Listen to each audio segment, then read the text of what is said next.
Let's mic बयानबाजी। Let's mic बयानबाजी। और बयानबाजी में मैं हूं आपके साथ महेश सिंह। गृहमंत्री अमित शाह ने national IED data management system को देश की सुरक्षा के लिए अहम कदम बताया। उन्होंने कहा कि 1999 से सभी बम विस्फोटों का डेटा ऐसी सुरक्षित डिजिटल प्लेटफॉर्म पर उपलब्ध होगा जिससे देश भर में कहीं भी विस्फोट होने पर तुरंत जांच के निर्देश दिए जा सकेंगे। यह सिस्टम बम विस्फोटक घटनाओं का सटीक विश्लेषण, संकलन और साझाकरण संभव बनाएगा, जिससे आतंकी गतिविधियों पर प्रभावी नियंत्रण किया जा सकेगा। बृहद प्रकार का डेटा ऑनलाइन उपलब्ध होगा जो 2 वे होगा। कोई भी जगह पे हुए विस्फोट को आप ये डेटा के अंदर, डेटा स्टोरेज के अंदर इंक्लूड भी कर पाएंगे और डेटा का उपयोग कर हर राज्य में कहीं पर भी जरूरत पड़े इसके इन्वेस्टिगेशन के लिए भी यहां से अनेक प्रकार के गाइडेंस मिलेंगे, प्रोसिक्यूशन तक के गाइडेंस मिलेंगे।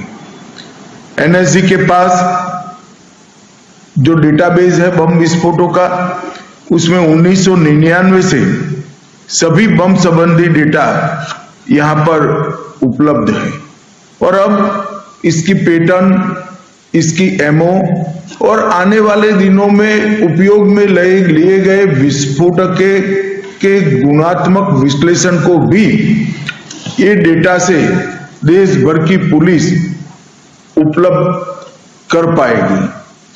घटनाओं की आपसी लिंकिंग एमओ के आधार पर, सर्किट पद्धति के आधार पर और समग्र प्रवृत्तियों को उसके ट्रेंड से समझने में इससे एक बहुत बड़ी सहायता मिलेगी। एनआईडीएमएस एक सुरक्षित राष्ट्रीय डिजिटल प्लेटफॉर्म है जिसके माध्यम से देश भर के बम विस्फोटों के सटीक एनालिसिस को संगठित करना, संकलित करना, मानकीकृत संयोजन करना और सुरक्षित तरीके से इसको सबके साथ साझा करना, ये प्रक्रिया एनआईडीएमएस से एक प्रकार से मजबूती के साथ प्रस्तापित होगी। दिल्ली में गृहमंत्री अमित शाह के ऑफिस के बाहर हुए विरोध प्रदर्शन के दौरान हिरासत में लिए गए टीएमसी सांसदों को पुलिस ने रिहा कर दिया है। टीएमसी सांसद महुआ मोइत्रा ने रिहाई के बाद कहा है कि यह विरोध हमारी पार्टी की संपत्ति की रक्षा के लिए था। महुआ मोइत्रा के मुताबिक ईडी हमारे चुनावी डेटा वाले आईपैक ऑफिस में घुसकर चोरी करने आई थी। महुआ ने कहा है कि अगर कोई आपके घर में चोरी करने आए तो आपकी प्रॉपर्टी की रक्षा करना आपका अधिकार है। Of evidence, tampering of evidence. Actually, you see, what you're talking about is, it is our property. It is our property. ED has come in to do a robbery into our house. ED is doing political espionage and ED is doing the political loot of our property. IPAC, everybody knows that IPAC is, we have a signed contract with them for our election strategy and our election work. All our election data, our surveys, our candidate lists, everything is in the IPAC offices. Now, 1 month before an election, in the middle of the SIR, on some old trumped up 6 or 7 year old coal scams case, suddenly they've woken up and they have come to get all our information. So they have come to tamper with our information and take it and go and give it to the ED. And Mamata Banerjee has gone in. If somebody comes to your house to do a robbery, you are within your rights of self-defense to go and protect your own property. Mamata Banerjee is the leader of our party. That is our party's own confidential private information. We have every right to go in there and try and save it. Otherwise, ED will take everything and give it to the BJP. So it is the other way around. The shoe is on the other foot. Congress प्रवक्ता सुप्रिया श्रीनेत ने IUPAC के दफ्तर पर ED की छापेमारी को राजनीतिक हथियार बताया। उन्होंने कहा है कि ईडी भाजपा का चुनाव विभाग बन चुका है जो हर चुनाव से पहले विपक्ष को डराने धमकाने का काम करता है। उन्होंने ईडी की विश्वसनीयता पर सवाल खड़े करते हुए कहा है कि इसकी साख पूरी तरह खत्म हो चुकी है। कि किसी पार्टी से जुड़ी तलाशी नहीं थी, ना किसी पॉलिटिकल रैली से जुड़ी कार्रवाई थी। ये ईडी की रेगुलर प्रोसीजर था जिसमें हमने कोयले की तस्करी को लेकर के ये कार्रवाई की। कैसे देखते हैं आप?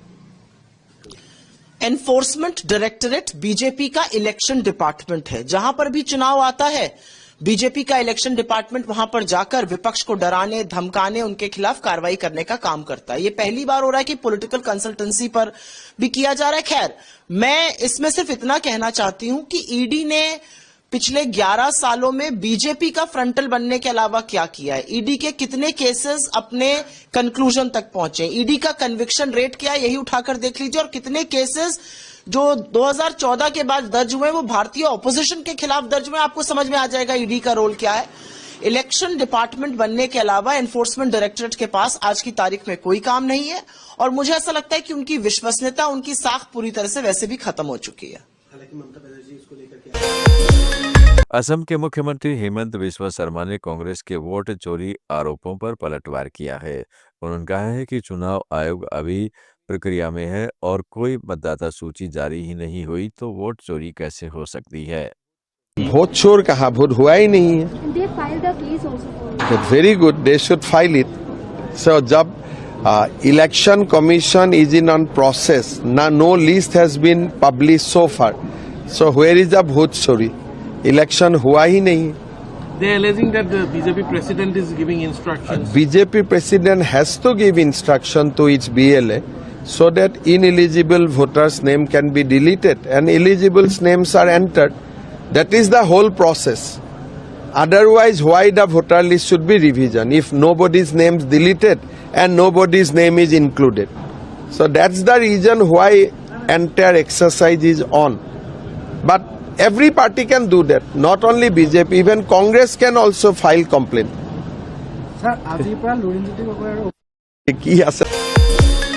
दूसरी ओर असम के कांग्रेस अध्यक्ष गौरव गोगोई ने मुख्यमंत्री हेमंत बिस्वा शर्मा पर गंभीर आरोप लगाए हैं। उन्होंने कहा है कि मुख्यमंत्री, उनके परिवार और दोस्तों ने असम में जितनी भी जमीन अवैध रूप से ली है, अब वो सारी जमीन हम वापस लेकर जनता को देंगे। उन्होंने ऐलान किया कि कांग्रेस सरकार बनते ही उस जमीन को राज्य के लोगों में बांट दिया जाएगा। एक और बात है, कल बीजेपी ने कहा कि कांग्रेस इस साल 26 के लिए तैयार नहीं है, 2031 के लिए तैयारी कर रहे हैं। बीजेपी डरी हुई है, वो देख रहे हैं कि कितने लोग कांग्रेस के सभा में एकजुट हो रहे हैं और कांग्रेस में किस प्रकार से प्रोग्राम्स चल रहे हैं। तो बीजेपी डरी हुई है क्योंकि पूरा जो उनका भ्रष्टाचार है पर्दाफाश होने वाला है। मुख्यमंत्री और उनके परिवार और उनके दोस्तों ने जितनी जमीन असम में अवैध रूप से लिया है, सब जमीन हम उनसे लेके लोगों के बीच में बांटने वाले हैं। भारत और अमेरिका के बीच ट्रेड डील पर नया खुलासा हुआ है, जिससे दोनों देशों के बीच व्यापारिक संबंधों में नई जटिलता पैदा हो सकती है। अमेरिका के वाणिज्य सचिव हावर्ड लटनिक ने पुष्टि की है कि संयुक्त राज्य अमेरिका उस व्यापारिक समझौते से पीछे हट गया है जिस पर पहले भारत के साथ सहमति बनी थी। So what happened is India just was, on the wrong side of the seesaw. And it was just, they couldn't get it done when they needed to. And then they couldn't get it done. And then they couldn't get it done. And then they couldn't get it done. And so what happened is all these other countries kept doing deals. And they're just further in the back of the line. And now when they say, but what I want is I want the deal in between the UK and Vietnam, right, because that's what I negotiate. Right. And they remember. And I remember. And they say, but you agreed. And I said, then. Not now. Then. And so that's the problem. India will work it out. But इस बीच America के 500% tariff लगाने वाले प्रस्तावित bill पर भारत ने कड़ा रुख अपनाया है। विदेश मंत्रालय ने कहा है कि भारत को इस बिल की पूरी जानकारी है और वह घटनाक्रम पर कड़ी नजर रखे हुए है। मंत्रालय ने स्पष्ट किया है कि ऊर्जा स्रोतों पर भारत की नीति बिल्कुल स्पष्ट है और 1 अरब 40 करोड़ लोगों की ऊर्जा सुरक्षा सुनिश्चित करने के लिए भारत वैश्विक बाजार की बदलती परिस्थितियों के बीच विविध और किफ़ायती ऊर्जा स्रोतों पर निर्भर रहेगा। जिस बिल की आप बात कर रहे हैं, जो प्रस्तावित बिल है, उसके बारे में हमको ज्ञान है और इन मसलों को और इस बिल को हम लोग बड़े ध्यान से, जो भी उनके साथ जो गतिविधियां हो रही है उस पर हम ध्यान अपना केंद्रित किए हुए हैं। साथ ही साथ मैं आपको बताना चाहूँगा कि जहाँ तक ऊर्जा स्रोतों का सवाल है, उससे आप भली भांति वाकिफ़ है कि हमारा क्या रवैया है, क्या हमारा अप्रोच है। इस संदर्भ में जैसा कि आप जानते हैं कि हमारी जो हमारा अप्रोच होता है वो वैश्विक बाज़ार में क्या परिस्थिति है, किस प्रकार का माहौल है, उसको मद्देनज़र रखते हुए, और साथ ही साथ जो हमारे अपने एक इम्पेरेटिव है कि हमारे जो 1.4 अरब लोग हैं उनको किस प्रकार से सस्ते दाम पर ऊर्जा मुहैया कराया जाए, इन दोनों चीज़ों को देखते हुए हम लोग अपनी ऊर्जा स्रोतों के बारे में हमारी अपनी स्ट्रेटजी और रणनीति को तय करते हैं। अमेरिका के उपराष्ट्रपति जेडी वेंस ने वेनेजुएला को लेकर कहा है कि अमेरिका ने इस ऑपरेशन को लंबे समय तक गुप्त रखा और उन्हें इस पर गर्व है। वेंस ने कहा है कि वे हर दूसरे दिन एक उच्च स्तरीय बैठक की अध्यक्षता करते हैं जिसमें वेनेजुएला की स्थिरता बनाए रखने के अगले कदमों पर चर्चा होती है। Yeah. Vice President, what is your specific role in the future of Venezuela? And I'm wondering, could you confirm reports that the Director of National Intelligence, Tulsi Gabbard, was kept out of the planning for the operations because of her past concerns about military involvement in Venezuela? So I've heard a couple of things. One, that I was kept out of the planning for the Venezuela operation, that's false. And another, that Tulsi was kept out of the planning for Venezuela operations, that's completely false. Look, we're all part of the same team. And one of the things that is really amazing about that operation is that we kept it very tight to the senior cabinet level officials and related officials in our government, and we kept this operation secret for a very long time. I'm very proud of that. I think it suggests that the team works very well together. Well, looking ahead, what is my role? Look, my role is going to be whatever the president asks me to do. Well, every other day, I'm chairing the meeting that we do on this among White House principals to talk about next steps to try to ensure that Venezuela is stable, and as the president has directed us to do, to ensure that the new Venezuelan government actually listens to the United States and does what the United States needs it to do under our country's best interest. So I'm going to be as involved as the president wants me to be. So far, that's been very involved, and I'll keep on doing that so long as the president asks me to do it. विदेश मंत्री S Jaishankar ने France को भारत का सबसे पुराना और भरोसेमंद रणनीतिक साझेदार बताया है। उन्होंने कहा है कि दोनों देशों के बीच रिश्ते एक दूसरे पर भरोसे और सहयोग की गहरी नींव पर टिकी हुई हैं। विदेश मंत्री ने उम्मीद जताई है कि भारत जल्द ही फ्रांस के राष्ट्रपति इमैनुअल मैक्रों का स्वागत करेंगे। To the Weimar format meeting. And to Ministers Warefull and Sikorsky, let me thank you for the pleasure of your company, your time, your views. I think we had really short but very deep and very open discussions on a range of issues today. Before we did that, earlier in the afternoon, Minister Barrow and I spent some time discussing our bilateral relationship. France is our earliest strategic partner in Europe. I think the quality of our ties is something very special. So we discussed our bilateral cooperation, global issues. We hope to welcome President Macron in India soon. So I had a good day even before the Weimar format meeting. Now, where India is concerned, this is the first time that we are engaging in this format. And our discussions were largely centered on three issues: India-European Union relations, the Indo-Pacific, and the Ukraine conflict. One context for doing so is the deepening engagement that we have with Europe.